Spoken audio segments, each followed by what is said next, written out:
this is Lucy Polgar from Last Bastion, sponsored by Fight Division. I'm currently joined by the legendary Ricky Hatton. Ricky, thanks so much for chatting to us.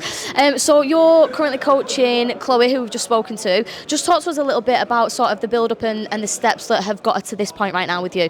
No, she had a very decorated amateur career, multi-national titles, multi-nation titles. You know, she boxed for GB and had a mighty successful amateur career. Then she had a little bit of a break from the game. She lost a little bit of love with it. And when she came into my gym after that break, I said, well, I want to see a little bit of desire. If we're going to work together and go forward, and that's exactly what she showed me. I mean, she's and I think she's probably been better for the break, when that little bit of time that she'd come off, because she's had fell out of the game. She'd come back revitalised, and she's been performing. I mean, it's very exciting for me because nobody's really seen her yet, and this is such a big platform for her. But I think people are going to be impressed with what they see on Saturday. Yeah, definitely, and she's an absolute pleasure to chat to as well. We just had a little chat with her. She's got a great personality, she's got a great style, great sense of humour, you know what I mean? It's everything that we want in our fighters, down to earth, talented, good sense of humour, a bit of banter, and I think people are going to like her.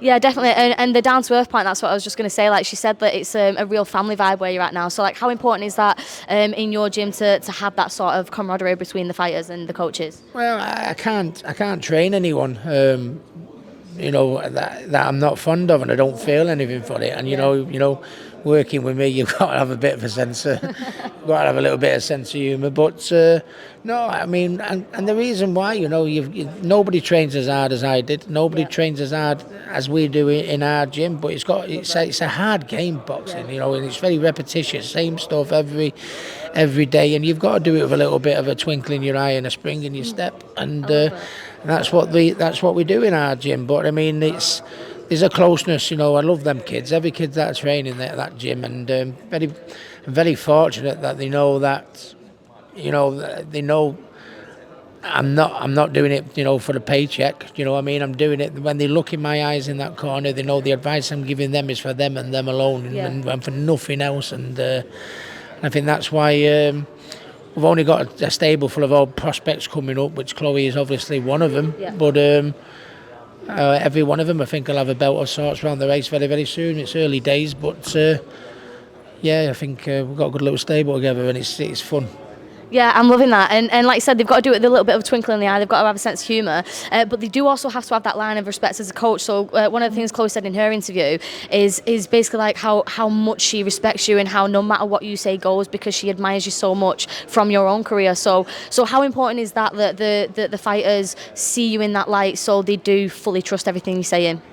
Well, they obviously say, if Ricky's telling us, it's obviously true because he's been there and and done it. But no, I think they know I'm there for them 100%.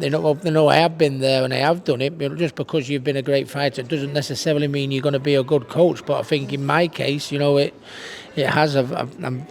I'm very proud that I've already trained a world champion, and I've got such ambitions still to want to train more. And these lads that, there's nothing more pleasing for me is when one of my boxers come to me and say, "Oh, Ricky, I've just bought a new car, or I've just got a new house, or I've just paid my mortgage off," or something like that. That's the reason why I do it. And they know they can come to me, whether it's advice on boxing or advice on life, because for me sins, I've made all the right moves in boxing, and I've made some of the worst moves outside of boxing. So I know if they've got anything going on in their lives, whether it be boxing related or just relationship or anything, I'd like to think I'll have the answers for them. I've been a better coach for them, not just what I do in the gym. And I think they see that, and I think that's why they respect me, because I've had ups and I've had downs and I've had success and I've had lows, but I'm still here, and they know what advice I give them they can take on board and use it.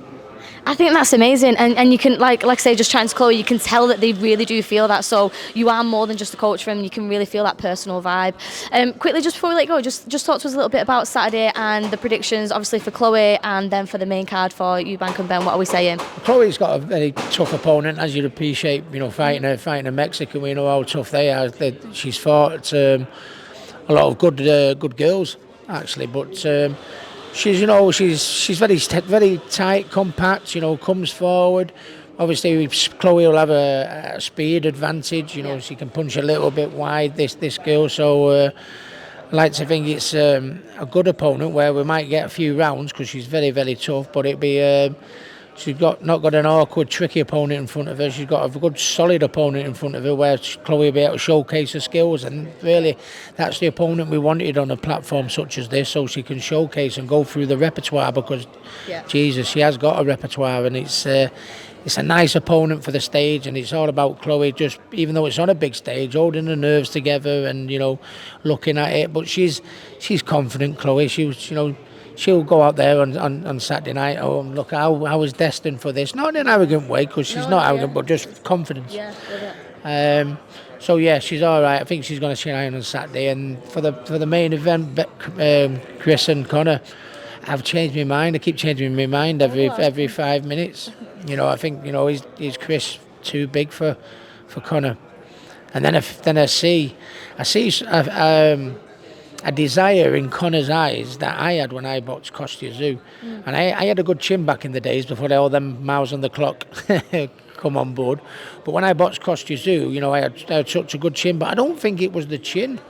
I think it was that desire that, you know, listen, I don't care, you're not beating me, you're not knocking me out. When you have such determined mindset, and I can see it in Conor, and I think he's not just going through the motions for the camera. He's got such a rage inside him, and I saw it in me years ago. So he might be able to come through it, and he, you know, if Chris is making a weight, a lower weight, which he's never made it ever in his life, he might have effect on his gas. And I mean, I don't know how good his gas is, because I mean, I think he should have had Liam Williams out of there when he fought Liam, but he didn't. You know, he was, you know, arsing about down the home straight. You know, and if Conor keeps on at him, and he does gas, you know, so I think maybe Chris Eubank early. If he doesn't get him early, I think Conor will come on, and maybe win on points. But I do think Chris has a very good chin, like his old man had. So I don't know whether Conor might be able to get the stoppage with him being a little bit smaller. But I think he might be able to outwork Chris if Chris doesn't get him early, because I think he'll have a better engine. And probably. But Eubank's boxed in a tenfold better class than Conor. A lot higher class. No disrespect to Conor, a lot higher class than Conor. So I'm like that. I'm gonna go for Conor with a points win. Conor with a points win. I love it, but yeah, I think what you're saying is people keep changing the mind. It's a very hard one to gauge at the minute. Ask me again tomorrow. It might be a different answer. But I do think Conor has such a drive, and then such a drive and determination in his eyes, and then I look at the photo shoots they've been doing over the last couple of days, and the size difference. I think, oh shit, but you know, but certainly. That's what makes it exciting for the fans, because of that weight, you know, thing. Everyone's like, you know, makes it exciting. I just hope after the fight, it's a great fight and everyone's safe after. Yeah, absolutely. Listen, thanks so much for your time. We wish you and Chloe the best of luck on Saturday, and we look forward to seeing if your predictions come true. Thanks so much, Ricky. Thank you. Here we go.